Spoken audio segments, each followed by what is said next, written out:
Good afternoon everybody and welcome back to the channel. I'm still down Ennerdale with Mr. B.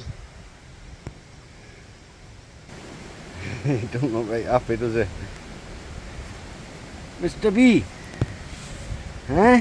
He's bloody knackered. I can tell you, mate. Eh? And this would be a good little spot for camping. It looks like someone's had a little bit of a fire there, the fucking gonks, right next to the roots of the tree. You know what I mean? Or a barbecue or something. Put it here in the middle where you're not going to be...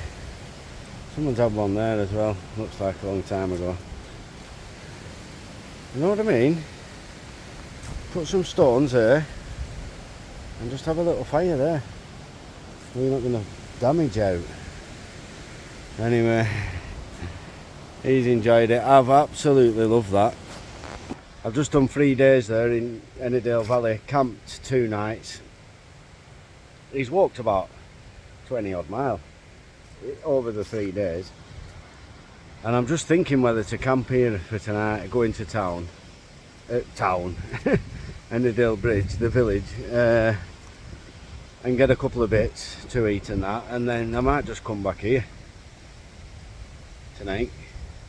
Leave my bag here somewhere. Sometimes I just stash my big bag and have a wander about. It's ideal. We've just come in here for a rest out where windy. It's proper windy now. I'm glad I took that tent down when I did. And we've had a good walk there. We've had a few mile walk. Right, the full length of Ennerdale Lake anyway. We've had a quick stop. And Mr. B's done his first bit of scrambling at Robin Hood's chair. On the side of Angler's Crag. There's a bit of a scramble to do. Don't you be pissing on my bag. He's ready for a rest. I'm going to go and have a glass of coke in Fox and Hounds pub at Ennerdale Bridge.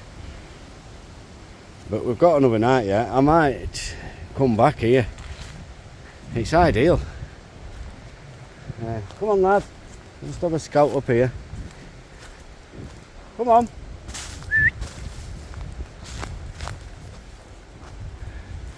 Yeah, Mr. B's struggling a bit. Poor lad. He's had a good rest, like. I don't push him too hard. I'm just going to see what this is here. That'll be a good spot. But it looks like something's here. Ooh. Fit my little tent in there, no bother. It's a bit muddy here. It looks well walked as well. We want to be away from people and nosy people. You know what I mean? What's this space here? The Ennerdale Centre. No public access. Oh, it's a scout camp. Cumbria County Scout Council. Ennerdale Centre, private, no public access. Oh, you can see it.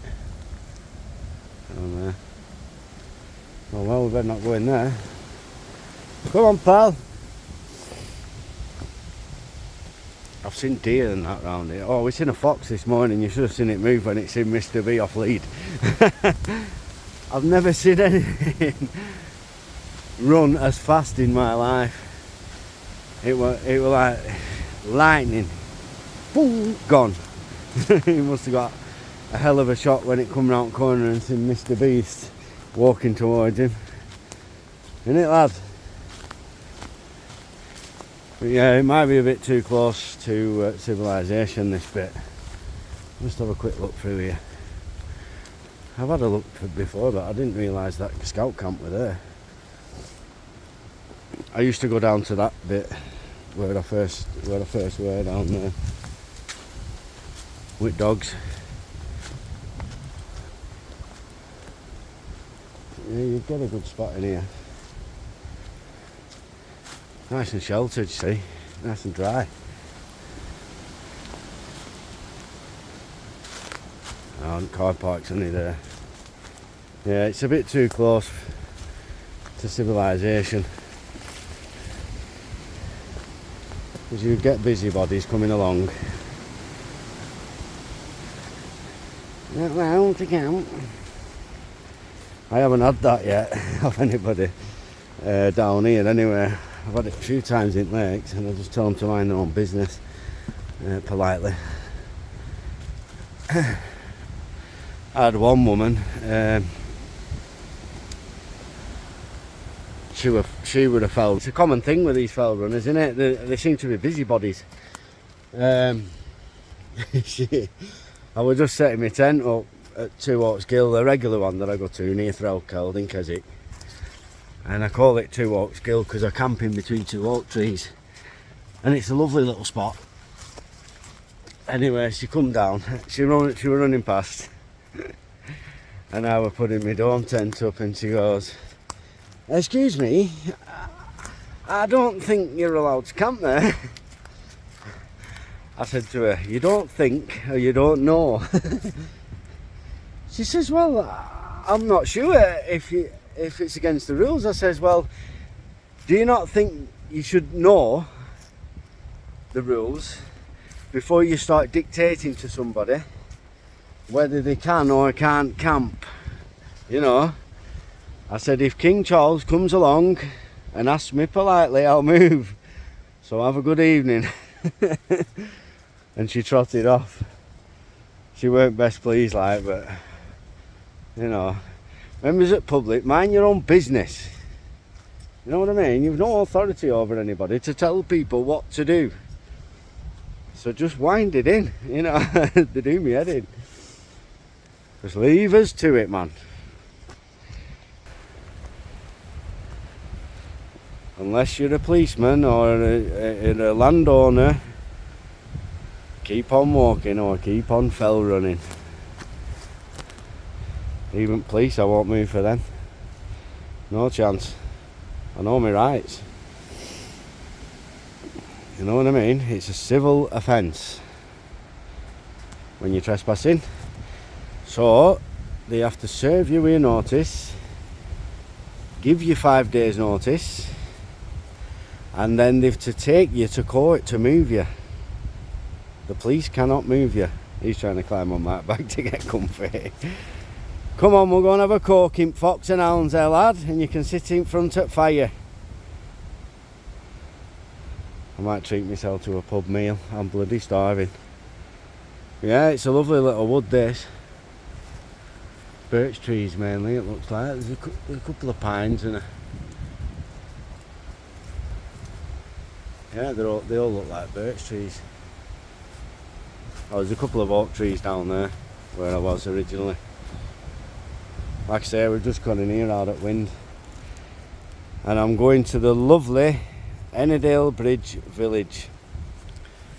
It's absolutely a photograph of me and my old dogs Kaiser, Ruby and Tia in the beer garden there at the Fox and Hounds. So I'll get talking to them, I might show them that photo, because if that were like, bloody hell, Liam weren't even born. I look right young on photo. So yeah, 11 years ago that photo. I've got all 3 dogs sat with me. I used to love them dogs, I really did. Kaiser was my favourite, my boy Kaiser. But we rehomed. It was, oh god, it was the hardest thing I've had to do that. I had to rehome Kaiser and Ruby. Took them to a right good sanctuary. And I told them, I said, look, if you know, don't be putting them to sleep. If you can't find anyone for them, I'll have them back. You know, I said, please don't put them down. And anyway, they separated them and found them new homes, thank God. But we kept Tia, and she passed away a couple of years ago now. Just before we got Bailey. Tia was a bloody good dog, big staff here, but she was a lovely dog. You could just walk with her off lead. She didn't bother with other dogs. She didn't She weren't a nuisance, she didn't go running over or anything. She just walked next to you. She was a belting little dog. I took her on some long distance walks, and she used to climb inside my sleeping bag to you and keep my feet warm. But he's been right as rain. Haven't you, mate? He's knackered. To be fair, I am carrying that bloody big bag. But we managed it alright. We're nearly back to civilization, so yeah, like I say, I was going to camp here, but we'll carry on. We'll go and have a pit stop in the Fox and Hounds, and then I might go up Dent and that, and just get in forest there. I know a good few spots at Dent, and have a final night. So thanks for watching, everybody, and God bless. And that's all from Ennerdale Valley. It's been a blast. I've loved it, absolutely loved it. I even enjoyed it last night when it went absolutely pissing down. Something about it, you know, you're in tent nice and dry and warm, and rain's hitting it. He's snoring away. He must have slept for 12 hours, him. But he were up this morning, ready to bounce. I'll get him to the pub and let him have a sit down anyway. Alright, so thanks for watching, and God bless. Bye bye.